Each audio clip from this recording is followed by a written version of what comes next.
ಮತ್ತು ಇದ್ರಿ ರಾಜು ಶೆಟ್ಗೆ ಭೇಟಿಯಾಗಿದ್ದೆವು. ರೇಷ್ಮಾ ಪಾಟೀಲ್ ಅವರ ಉಪಮಹಾಪೌರ ಇದ್ದರು ರೀ, ಅವ್ರಿಗೆ ಭೇಟಿಯಾಗಿದ್ದೆವು. ಮತ್ತು ಇವು ಕಾರ್ಪೊರೇಟರ್ಗೆ ನಾವು ಭೇಟಿ ಆದ್ರೆ ಅವ ಇಲ್ಲೇ ಈ ನಿಧಿ ಇಲ್ಲ ಅನ್ನತಾನ್ರಿ. ಇದು ರೋಡ್ ಕಡೆ ಲಕ್ಷ ಕೊಟ್ರೆ ನಾವು ಸುಮ್ಮಿರ್ತೇವ್ರಿ. ಇಲ್ಲಿ ಕಡೆ DC ಮಠ ನಾವು ಮೋರ್ಚಾ ತಗೊಂಡು ಹೋಗ್ತೇವೆ.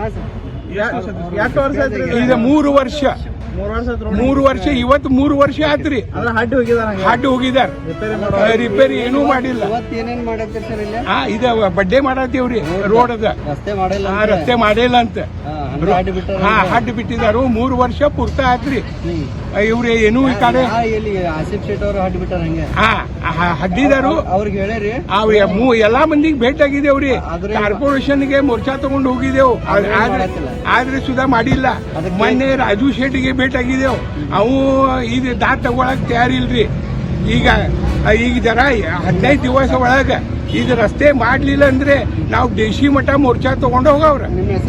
ಅರುಣ್ ಯಶವಂತ ಪವಾರ್ ಮೇಡಮ್.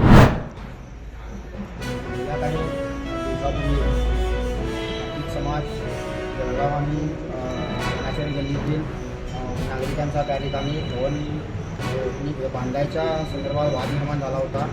आणि ते लहान मुलांच्या निष्काळजीपणामुळे त्या ठिकाणी एक मोठं असं भांडण झालं असं केस माध्यमातून आलं होतं. असं त्या ठिकाणी काही झालं नव्हतं.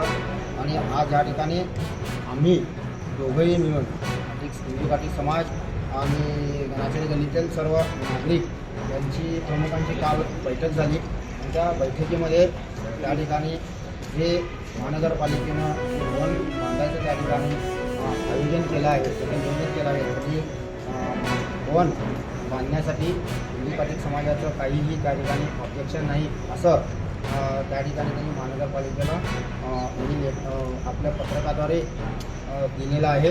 त्याच पद्धतीनं त्या ठिकाणी ते भवन असेल किंवा ही जागा असेल ही सर्वांनी त्या ठिकाणी मोठा कार्यक्रम असेल किंवा मंदिर त्या ठिकाणी मंदिर होणार आहे, गणपती मंदिर आहे, त्या ठिकाणी भीमदेव मंदिर देखील आहे, ह्याचं देखील खंडोबा मंदिर आहे.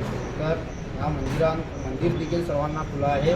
जे भवन होणार आहे ते भवन देखील गोरगरिबांसाठी सर्वांसाठी ते खुलं राहणार आहे असं दोघांच्याही सर्वांमध्ये त्या ठिकाणी ठराव झालेला आहे. आणि ही ठरावाची जी प्रत आहे ही आज आपण या ठिकाणी